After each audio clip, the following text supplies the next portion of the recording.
uma boa noite. Graças a Deus. Mais um dia que o Senhor nos deu. E eu sou grato a Deus por isso. Você é grato também? Devemos ser gratos ao Senhor. Afinal de contas, nós estamos aqui, podendo nos reunir, falar do amor de Deus, termos comunhão uns com os outros. Meu Deus, isso é motivo suficiente para nós agradecermos a Deus por esse dia. E hoje o dia é um dia especial também. É um dia em que o Gabriel, filho da minha cunhada Elaine, completou mais um aninho de vida. Fala sobrinho, gente. Que eu tenho certeza que nesse dia o Senhor está o alcançando e o abençoando de uma forma especial. Eu creio que um presente dos céus está sendo dado nesse momento a essa criança. E eu tenho certeza que esse presente ele é em forma de milagre. Um milagre que vai fazer com que o Gabriel esteja novamente firme com seus pés no chão, podendo caminhar, fazendo tudo aquilo que ele deseja fazer, tudo aquilo que os seus pais desejam que aconteça, e todos aqueles que o amam também assim o desejam. A minha oração é para que o milagre do Senhor o alcance de uma forma especial e sobrenatural, e que nesse dia o Senhor o alegre, com essa bênção. Enfim, eu gostaria de falar um pouco sobre o profeta Jeremias. O profeta Jeremias foi um homem que foi muito usado por Deus nos seus dias. Teve que abrir mão de muitas coisas, mas assim ele o fez, para seguir o chamado do Senhor. É um profeta que ficou conhecido como o profeta chorão. E não era para menos. Quem lê a história de Jeremias e vê o processo pelo qual ele passou, consegue compreender o porquê ele foi conhecido como um profeta chorão. Chorou muitas vezes, olhando para Jerusalém, olhando para o povo, olhando para todos os eventos contrários que aconteceram na história, todo o sofrimento, todo o martírio do povo. E ele, sendo um profeta de Deus na época, ele fez muito bem o seu papel. Ele falou com veemência, falou com verdade, falou com intrepidez, correu e assumiu todos os riscos possíveis. Tudo para que a vontade de Deus fosse conhecida pelo povo. Porém, Jeremias falava e mesmo assim muitos não acreditavam nele. E por não acreditarem nele, então fizeram com ele tudo o que quiseram. O maltrataram, o machucaram, ele chegou a ser preso, chegou a ser jogado numa cisterna, mas Deus era com ele. Deus estava sempre com ele. E as palavras que Jeremias disse nos seus dias, elas se cumpriram, mostrando que realmente ele era um profeta que foi enviado pelo Senhor. Já nos seus dias haviam muitos outros profetas que se intitulavam serem profetas de Deus. Mas Jeremias já dizia naquela época: não, o Senhor não enviou vocês. Porque a palavra do Senhor não é essa. Ele sabia qual era a palavra de Deus, pois a palavra de Deus estava no coração dele, estava na boca dele. Ele sabia discernir quando era a palavra de Deus que estava fazendo a diferença. E por que ele sabia? De onde veio esse discernimento? O que se diz é que Jeremias, já muito moço, com apenas 12 anos de idade, ele foi chamado pelo Senhor. Jeremias capítulo 1, versículo 4. E o que se diz é o seguinte: a mim me veio, pois, a palavra do Senhor dizendo. Jeremias está testemunhando o seu chamado. Ele diz no versículo 5: antes que eu te formasse no ventre materno, eu te conheci. E antes que você saísse da madre, eu te consagrei. E eu te constituí, Jeremias, como profeta às nações. Ou seja, era Deus dizendo: Jeremias, você foi escolhido. Antes mesmo de você ter ciência em relação à vida, ainda estando informe, ainda quando você ainda estava sendo transformado em um zigoto, ainda quando você era apenas um espermatozoide, antes mesmo de que as pessoas viessem ter noção da realidade do que seria um profeta enviado por mim, Jeremias, eu já havia te escolhido, eu já havia te separado. E isso tudo cabe muito bem nos atributos de Deus, da onisciência de Deus. Eu creio que para esses dias que nós estamos vivendo, existem muitos que também foram escolhidos pelo Senhor. Eu creio. Ainda que desconheçam a realidade desse chamado. Porque muitas vezes esse chamado, quando vem à tona, já se passaram muito tempo, a gente não tem nem noção disso. Mas de repente, quando menos esperamos ou imaginamos ou pensamos, estamos nós fazendo o que eu estou fazendo aqui. Uma vida totalmente contrária à vida que se tinha antes. E tudo isso está acontecendo por quê? Por causa de um chamado. Por causa de uma vontade que é a vontade de Deus e que não temos como lutar contra a vontade de Deus. Eu acredito que existem os escolhidos do Senhor. E esses que são escolhidos do Senhor funcionam como a realidade do apóstolo Paulo. Pode ser um grande perseguidor hoje de Deus, pode ser alguém que faz mal para aqueles que professam a fé em Jesus, mas em que algum momento da vida será alcançado pela glória, pelo poder de Deus através de um encontro e irão reconhecer esse chamado. O apóstolo Paulo foi atropelado por essa luz de glória.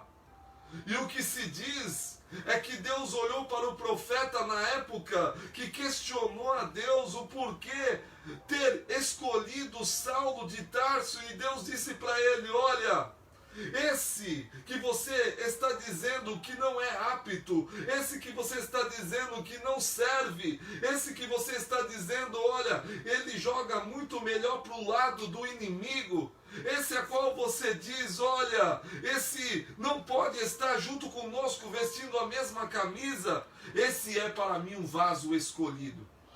Ele é um vaso escolhido.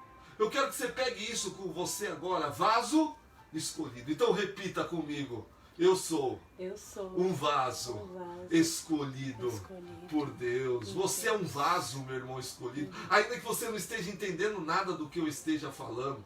Eu já conversei com algumas pessoas que disseram: olha, eu já te ouvi pregando, eu vi, você fala bem, a mensagem parece ter algum sentido, mas eu não consegui decodificar aquilo que você estava querendo dizer por falta de conhecimento até mesmo daquilo que está escrito na Bíblia.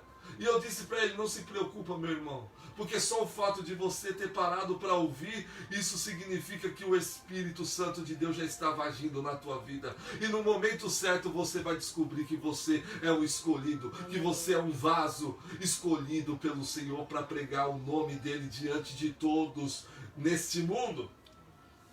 Jeremias, ele conhecia as palavras do Senhor. Veja comigo o que o Senhor vai dizer a ele quando ele ainda não tem noção, entendimento, maturidade para compreender o seu chamado. O Senhor vai dizer para ele no versículo 6: então lhe disse eu: ah, Senhor, Jeremias dizendo: ah, Senhor Deus, eis que eu não sei falar, porque eu não passo de uma criança. É assim que ele se sentia. Era assim que ele se via. Versículo 7, mas o Senhor lhe disse, não digas, não passo de uma criança, porque todos a quem eu te enviar, tu irás, e tudo quanto eu te mandar falar, tu falarás.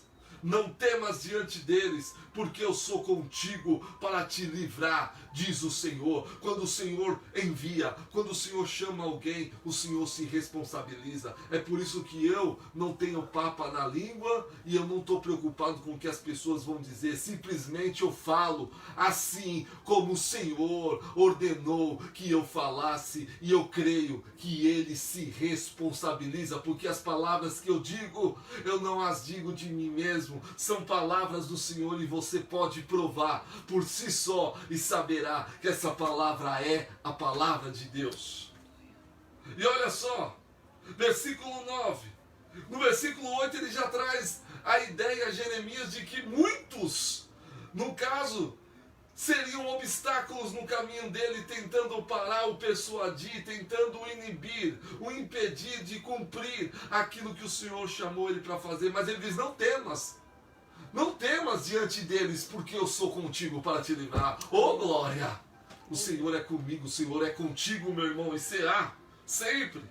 Versículo 9, depois ele estendeu a sua mão e tocou-me na boca. E é agora que eu quero que você preste atenção. E o Senhor me disse, eis que eu ponho na tua boca as minhas palavras. É por isso que eu disse no início que Jeremias, ele sabia que aquelas palavras que estavam vindo da boca de outros profetas não era de Deus. Não foi o Senhor quem enviou, porque ele conhecia as palavras do Senhor. Mas como assim você vai dizer? Como ele conhecia as palavras do Senhor? Ele provou as palavras do Senhor. As palavras do Senhor foi colocada na boca dele. Ele sabia o que era a palavra de Deus e o que não era a palavra de Deus. O próprio Jeremias é quem vai dizer, quando achei as tuas palavras, logo eu as comi, e ela desceu para o meu ventre como um gosto de mel. Oh glória, essa é a palavra do Senhor, quando ela entra no nosso coração, e ela entra e ela é discernida pelo nosso espírito.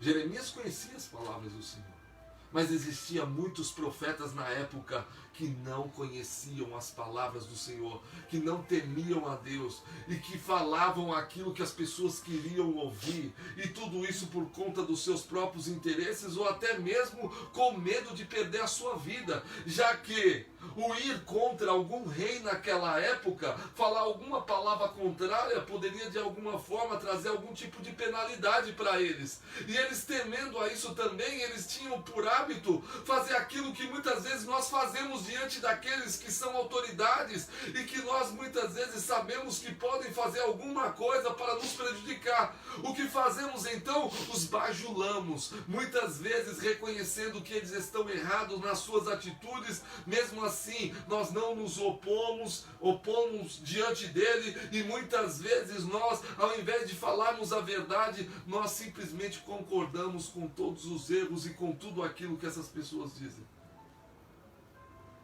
Jeremias não era assim. O que o Senhor vai dizer em Jeremias 1, versículo 12 em diante, é que começa a mostrar para Jeremias, Jeremias, o que tu está vendo? E Jeremias disse, eu vejo uma vara de amendoeira. E Deus disse para ele, tu viste bem. E eu quero glorificar a Deus, porque Jeremias tinha uma visão que enxergava o que Deus estava mostrando. Ele não via nada além, nada mais nem nada menos. E o Senhor disse para ele, tu viste bem, porque eu velo sobre a minha palavra para se fazê-la cumprir. Agora eu quero que você guarde isso. Então repita comigo. Eu, Senhor, velo sobre a minha palavra para fazê-la se cumprir. Toda palavra que é dita por Deus, ela tem por objetivo se cumprir. Assim está escrito, assim será toda palavra que sair da minha boca, ela não tornará para mim vazia, antes fará o que me apraz e prosperará naquilo pela qual eu enviei. O que Jeremias vai dizer é que as palavras do Senhor são como martelo que esmiuça a penha, são como fogo. A palavra de Deus, ela se cumpre, desde que aquele que esteja pronunciando as palavras do Senhor verdadeiramente esteja com a palavra de Deus. Porque o que se diz em Ezequiel 34 é que ai daquele que se diz profeta E quando eu li esse texto, um temor muito grande se instalou no meu coração há muitos anos atrás, porque ele vai dizer, ai daquele que diz que o Senhor falou algo quando o Senhor não disse nada. Ai daquele que fala, assim diz o Senhor, quando o Senhor não disse absolutamente nada. Isso tem que causar um temor no nosso coração. Hoje tem muitas pessoas falando no nome de Deus, mas aí eu me pergunto, meu Deus, por que essas palavras são tão diferentes das palavras que o Senhor colocou na minha boca? Meu Deus do céu, eu não consigo degustar aquilo que muitas vezes eu escuto. Não desce para o meu ventre com um gosto de mel, mas com um gosto amargo de fel. Isso não é presunção nenhuma, pois o que eu estou dizendo aqui é a palavra de Deus. É o evangelho do Senhor. Eu quero que você veja o evangelho dentro do que eu estou dizendo. Eu disse aqui para você repetir que você era um vaso escolhido do Senhor. Eu disse para você repetir que o Senhor vela sobre a sua palavra para se fazê-la cumprir. O que Jesus disse é que passarão céus e terras, mas a palavra do Senhor não há de passar. A palavra do Senhor, ela permanece para sempre. Mas enfim, vamos dar continuidade. Eu quero falar sobre um episódio que está no capítulo 18 de Jeremias.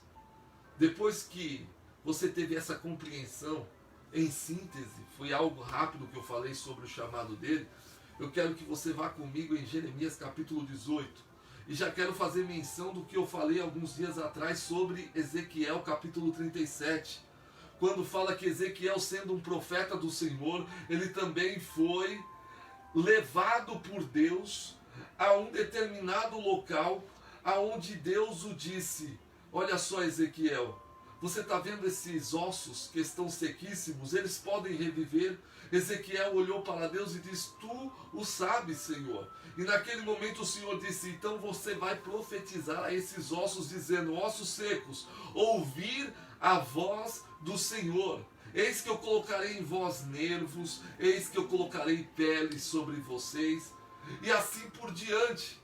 O que acontece foi que Ezequiel disse, assim como o Senhor falou, eu profetizei. E quando eu profetizei, então um grande ruído se ouviu, a palavra se cumpriu, e aquele grande exército de ossos que estavam sequíssimos, ele se levantou e virou ali um grande exército. E eu dizia que quando a palavra procede de Deus, então o milagre que acontece não acontece na vida de uma única pessoa, como nós vemos nas nossas igrejas, nos nossos cultos, onde se faz uma espécie de campanha dizendo que foi Deus quem deu autorização e legado para aquilo, quando na verdade uma única pessoa é abençoada e 10 mil não é. E aí eu digo, como que pode ser de Deus se 10 mil continua do mesmo jeito? E o pior ainda é que na maioria dessas igrejas que dá esse testemunho, a pessoa que dá o testemunho não é nem da igreja. Muitas vezes ela aparece num telão dizendo, olha,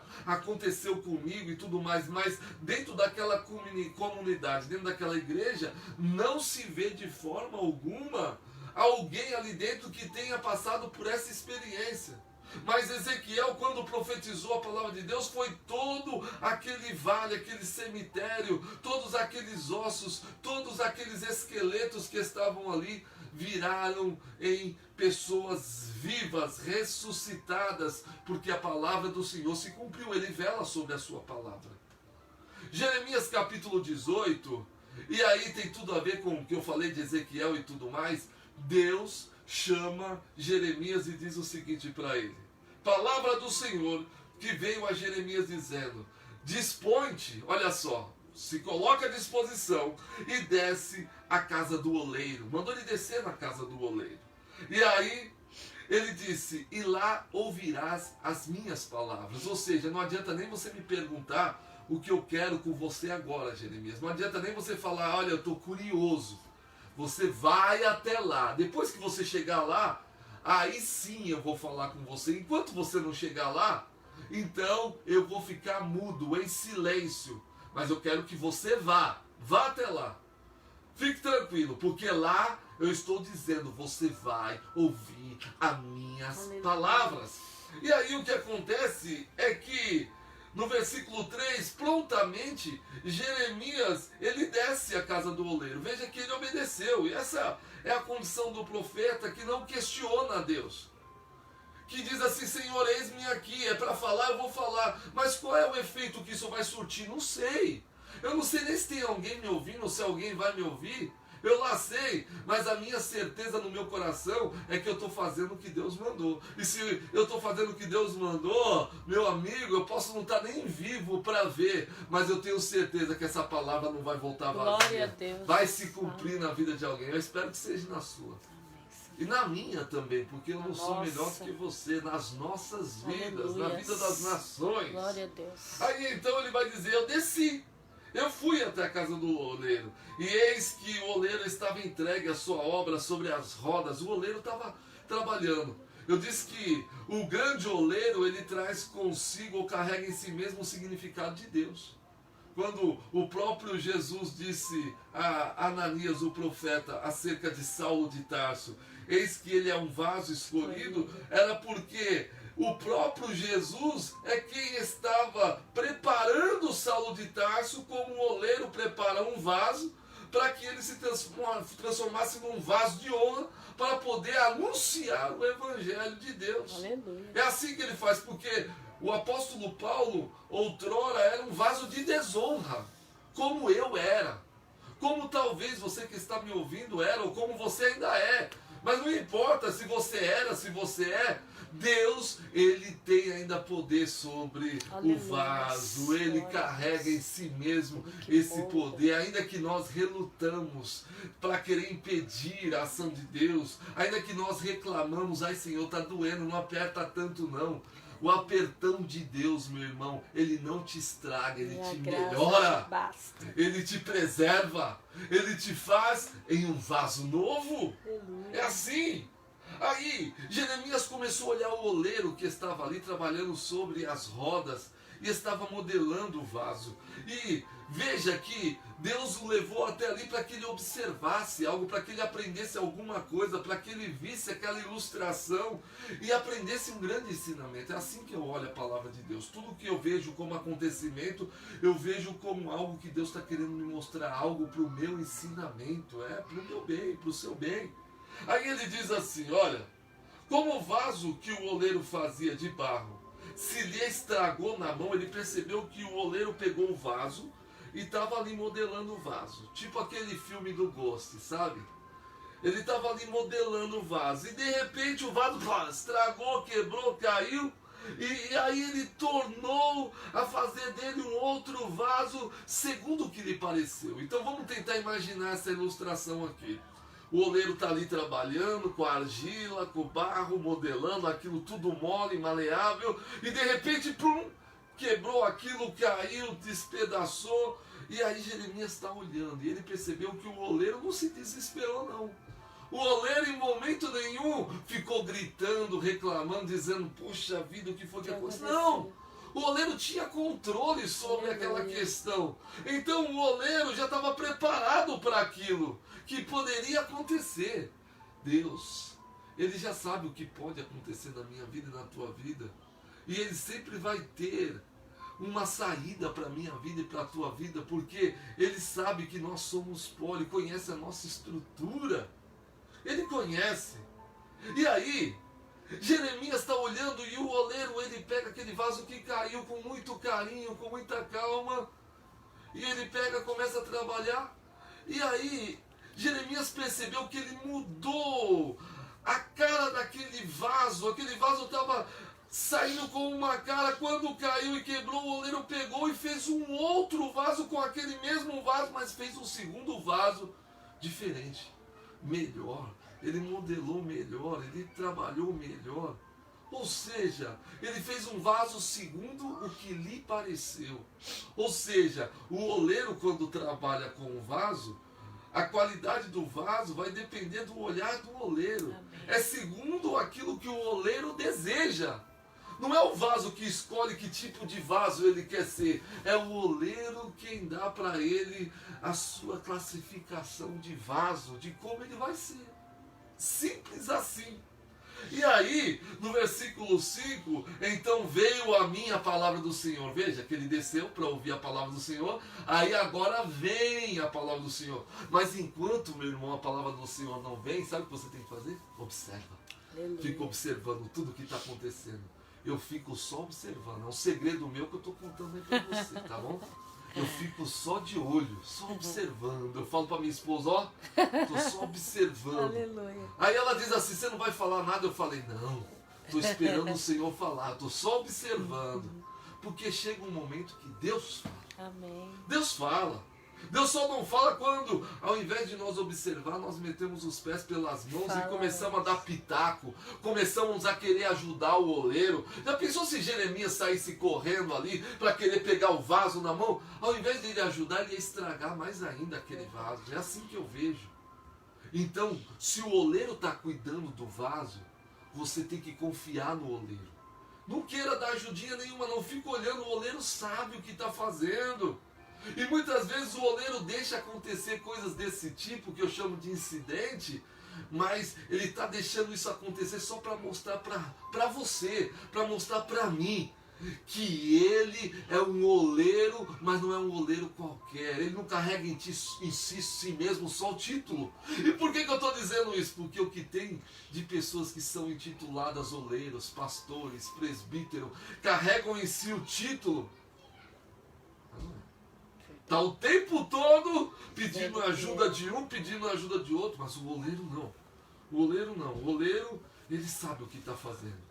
Ele sabe como tem que fazer. É assim que funciona. E aí, então veio a mim a palavra do Senhor. Olha só a palavra do Senhor no versículo 6. Não poderei eu fazer de vós como fez este oleiro, ó casa de Israel? É uma pergunta de Deus.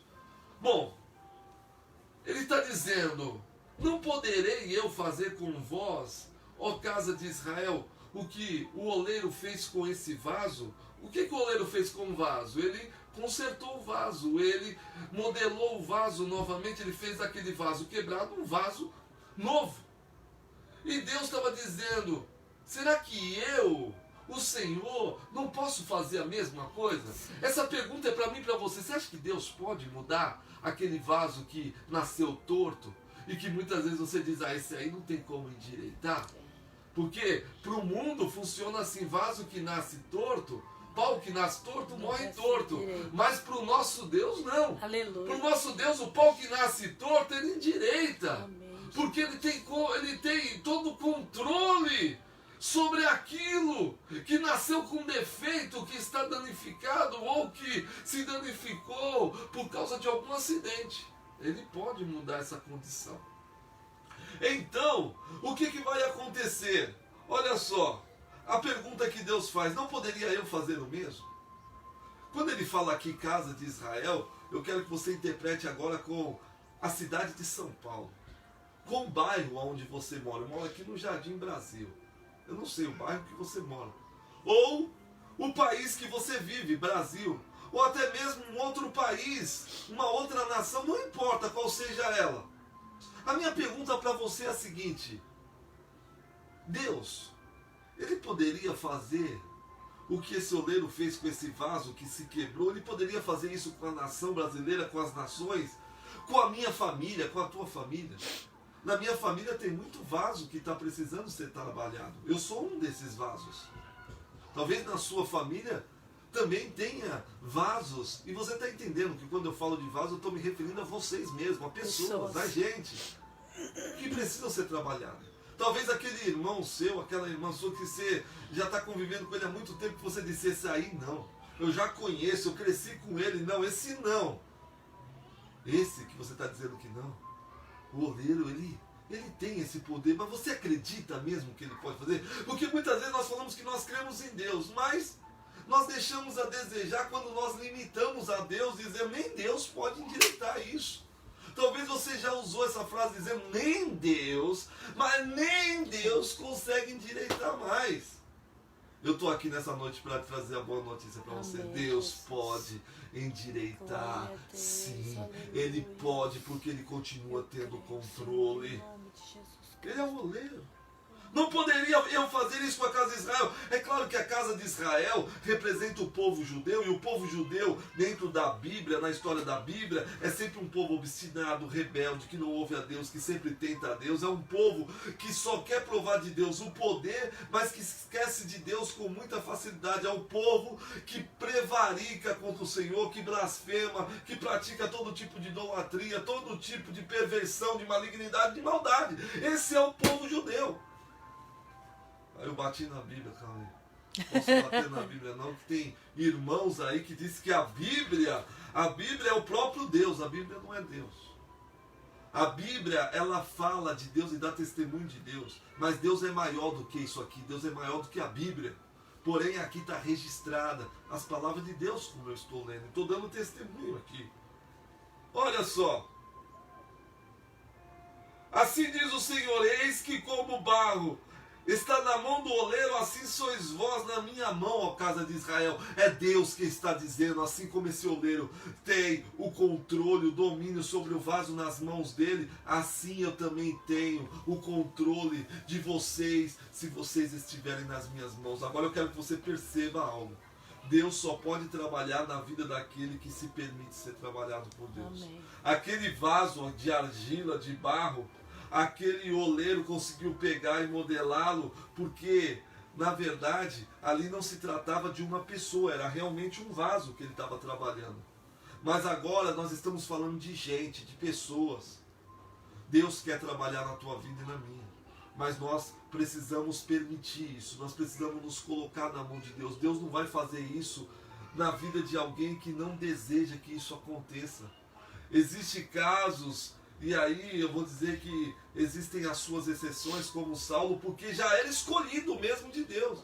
Mas tem uns que, se você permitir, Deus vai te moldar e vai te usar. Mas se você não permitir, você vai ser trabalhado em um vaso de ira, para o dia da ira, acumulando ira dentro de si mesmo. Um vaso que ao invés de carregar a glória de Deus, vai carregar ira. Que ao invés de carregar o bom perfume, a boa fragrância de Cristo, vai carregar a morte dentro de si mesmo. Aí eu quero que você preste atenção aqui, que é aqui que eu vou terminar. Eu quero que você veja a misericórdia e a bondade do Senhor, que nunca mudou. Ele é o Senhor que não muda nesse sentido, ele sempre foi misericordioso. E aqui ele mostra para Jeremias que ele está disposto, ele está determinado a mudar a qualidade do vaso, a fazer do vaso um vaso novo. Ele está disposto, não importa se esse vaso está machucado, quebrado, rachado, sujo, pisado, enlamaçado, não importa. Ele quer cuidar desse vaso e fazer desse vaso um vaso novo. Eu quero que você preste atenção aqui, aqui eu vou terminar. Versículo de número 7. Essas são as palavras do Senhor e eu quero que você guarde ela no teu coração. Eu vou ler bem devagar para você guardar. Olha só. O Senhor está dizendo, no momento em que eu falar acerca de uma nação, e essa nação pode ser a nação brasileira, pode ser qualquer outra nação, qualquer outro país, e não somente em relação aos judeus. Eu quero que você preste atenção nisso. Quando eu falar acerca de uma nação, ou de um reino, para o arrancar, para derribar e para o destruir. Se eu disser assim, olha, eu vou pegar essa cidade, eu vou destruir ela por causa do pecado, e aí eu vou trazer à memória sua, nesse momento, a cidade de Nínive. Aonde Deus enviou o profeta Jonas dizendo que iria destruir aquele lugar por causa da prevaricação, do pecado e da maldade e da malignidade, porque era um povo bárbaro. E o próprio Jonas, ele queria que isso acontecesse mesmo, porque ele sabia que aquele povo era um povo obstinado e terrível, que praticava todo tipo de maldade que você imaginar. Deus disse para ele, vai lá anunciar que eu vou destruir. Mas o que aconteceu? Ele foi. Só que o povo, quem lembra, você lembra? O povo se arrependeu, não foi? E o que foi que Deus fez com aquele povo de Nínive? O próprio Deus restaurou aquele povo. Ou seja, disse que iria destruir, mas não destruiu. Mas não destruiu por quê? Eu quero que você pegue isso. Porque o povo se arrependeu. Olha o que ele está dizendo para Jeremias. Se eu disser que vou derribar, arrancar e destruir aquela cidade ou aquele reino, E se a tal nação que eu falar se converter, mudar a qualidade de vida, parar de praticar a maldade contra a qual eu falei, ele diz, eu também me arrependerei do mal que eu disse que iria fazer a ela. Amém. Eu quero que você guarde isso. Ou seja, a palavra de Deus, quando você não obedece a palavra, quando você não dá crédito a ela, o que ela vai passar a ser é como uma espécie de sentença sobre a sua vida, trazendo condenação. A mesma palavra que produz vida, ela gera morte quando a pessoa não dá crédito a ela. E aí, quando você não dá crédito à palavra, porque a luz veio ao mundo, e aí o mundo não quis aceitar a luz, preferiu as trevas. E aí ele diz, essa é a condenação do mundo, porque amaram mais as trevas do que a luz. Sendo assim, se você teve por decisão sua, eu não quero essa palavra, é uma palavra de homem, é uma palavra escrita por comedor de carne, de feijão, essa palavra não sei o que, e você fica criando um monte de obstáculo para não acreditar. Amém, você não é obrigado a acreditar. Mas essa mesma palavra que você não acredita, se ela for verdade, ela vai te julgar um dia. E aí o que acontece? Essa palavra que é para a vida, ela acaba se transformando em algo para a morte. Por quê? Porque aquela pessoa, ao invés de receber essa palavra de bom grado, ela pegou e endureceu o seu coração, fechou os seus olhos para não ver, para não ouvir e para não receber a palavra do Senhor. Porém, o que ele diz é o seguinte, se essa nação ouvir essa palavra, e não importa quem seja essa nação, essa pessoa, não importa a maldade que essa pessoa fez, se ela ouvir, e sob ela está uma sentença, mas ela ouvindo a palavra, ela se converter, ela crer nessa palavra, ela se arrepender de todo o seu coração, o que ele está dizendo? Que aquela sentença, que aquele mal que havia sido colocado como sentença sobre a vida dessa pessoa vai ser anulado, e em lugar de condenação haverá absolvição. Aleluia. Em lugar de condenação haverá o perdão. Eu estou aqui para te dizer que Jesus morreu naquela cruz do Calvário. E quando ele morreu naquela cruz, ele estava assumindo esse papel comigo e com você, esse compromisso, dizendo que se nós olhássemos para ele sendo erguido no madeiro e crêssemos que ali estava o Filho de Deus levando sobre si todos os nossos pecados, as nossas enfermidades, todas as nossas dores, todas as nossas doenças, que se nós crêssemos e olhássemos para ele, o que João vai dizer é que nós seríamos salvos. Amém. Mas você tem que olhar para ele. Jesus. Esse é o momento de você olhar para ele. A conversão implica em olhar para Jesus e sair do caminho que você está percorrendo, da vereda da qual você vem andando. Meu irmão, eu estou aqui como alguém de Deus para te dizer o seguinte: entra nesse caminho, no caminho do Senhor, deixa o Senhor conduzir os teus passos, deixa o Senhor tratar a sua vida, cuidar de você. Você vai ver que a alegria que você tanto busca, você vai encontrar. Essa paz que você não consegue ter, mesmo em meio a tantas coisas que você possui, de bens materiais e tudo mais, mas parece que a tua alma não encontra a paz está no Senhor e Ele quer transmitir essa paz a você. Você que está vivendo esse tempo de guerra, de intriga, de contenda, de confusão, meu Deus do céu, Deus, Ele pode mudar essa qualidade de vida, Ele tem poder ainda sobre o vaso. Então Ele disse, aquela nação se arrependeu, o que eu vou fazer? Eu me arrependo também, porque ninguém que se arrependa é melhor do que Deus. Já pensou, você se arrependeu e Deus que é Deus não consegue se arrepender? Poxa vida, será que algum ser humano consegue ser superior a Deus em ser misericordioso? Não! Se você se arrependeu e se houve um lugar de paz no teu coração, esse lugar de consciência dentro de você, você acha que não há em Deus? Deus é amor, meu irmão. Se houver arrependimento aí, Deus vai mudar toda a sentença. Aquilo que estava aberto para te engolir, aquilo vai ser fechado e você, ao invés de ser engolido, você vai ser jogado para fora, como aconteceu com Jonas. Jonas foi engolido pelo peixe. Mas quando ali dentro do peixe ele orou, ele buscou o Senhor, ele se arrependeu, o peixe vomitou ele para fora. Porque não existe nenhum tipo de bicho, não existe absolutamente nada nesse mundo, nenhuma criatura que possa te engolir. Se você se arrepender, Deus vai te soltar de qualquer prisão que você esteja vivendo. Não há cárcere mais, não há cadeias, não há mais grilhões para te prender. Isso ele está dizendo à nação que se converter.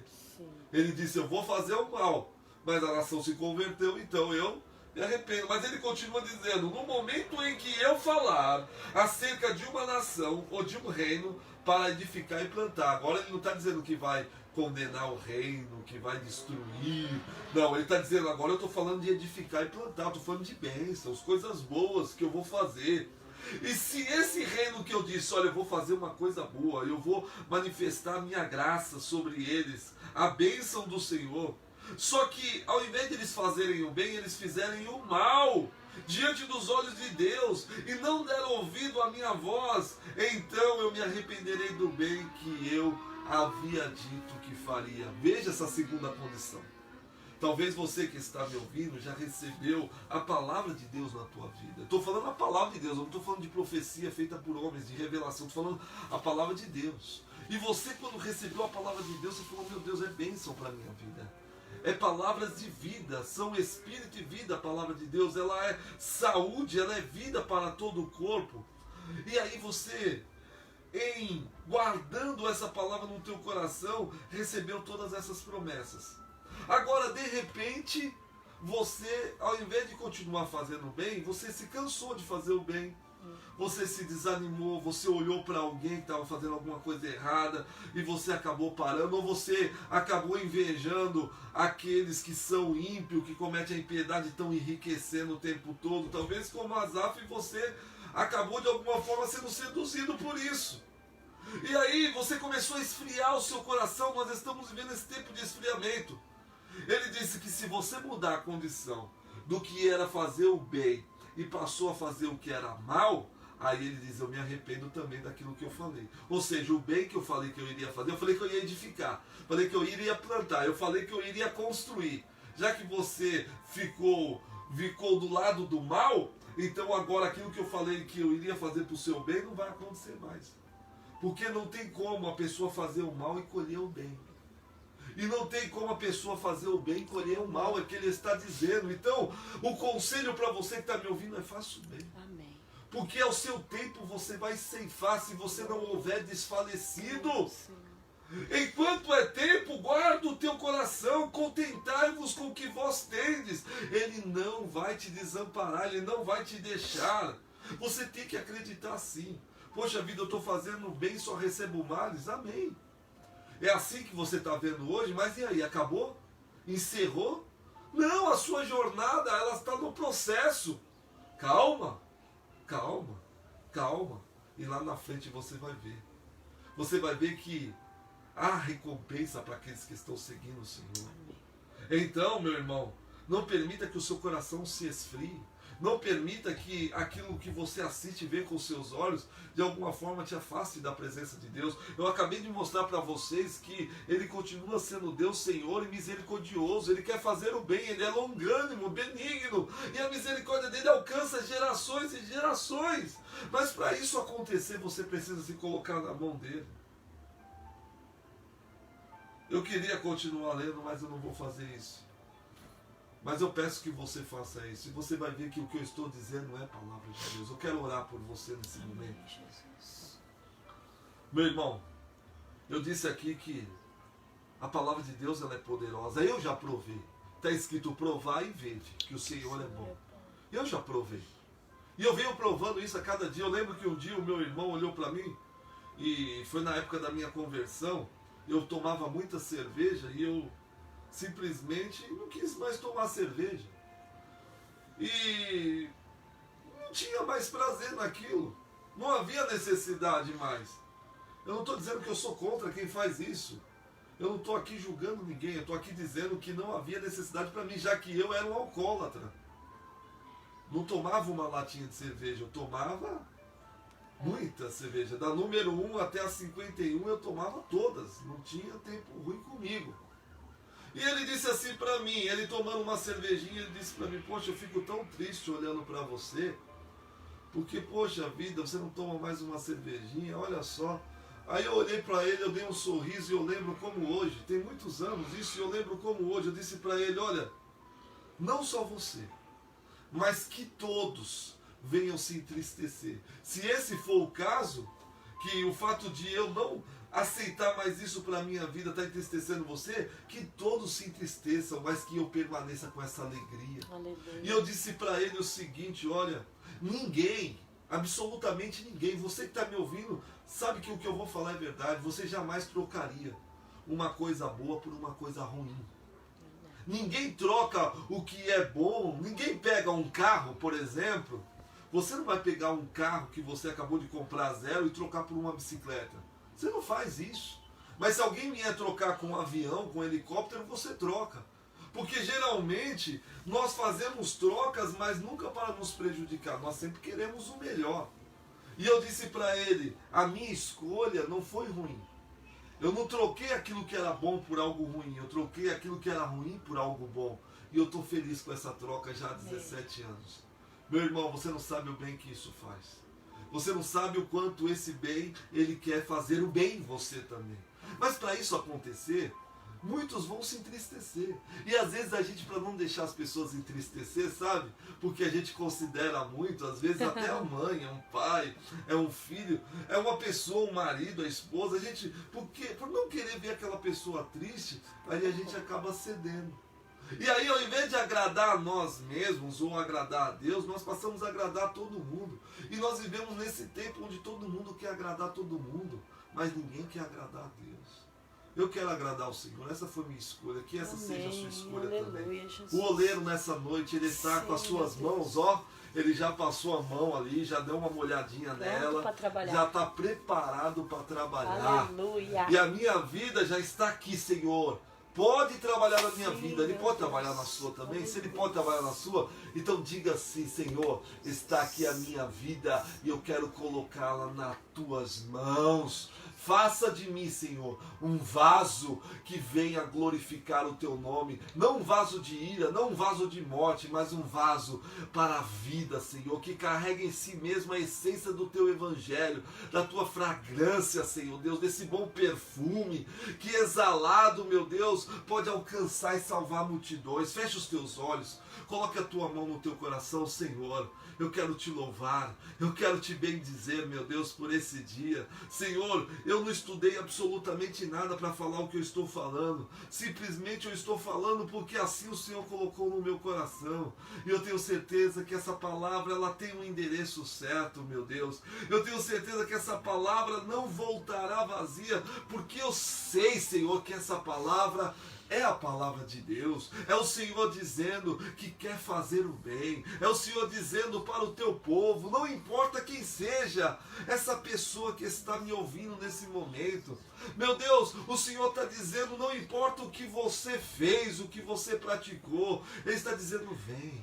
Vem, eu estou pronto para trabalhar na tua vida. Com os olhos fechados ainda, começa a perceber Deus trabalhando, Deus moldando a tua vida, meu irmão. Você vai passar a sentir gosto na vida, prazer na vida. Meu Deus, aqueles que estavam até mesmo desejando a morte, Senhor. Ah, não, Senhor, toca nessa pessoa, trabalha nesse vaso. Tem alguma coisa errada nesse vaso, alguma coisa se quebrou nesse vaso, meu Deus. Ah, mas o Senhor pode consertar, o Senhor pode, porque o Senhor é o grande oleiro, o Senhor é o grande arquiteto dos céus, o Senhor é o grande Senhor do universo, por isso para ti nada é impossível. O Senhor disse, não poderia eu fazer isso com a casa de Israel?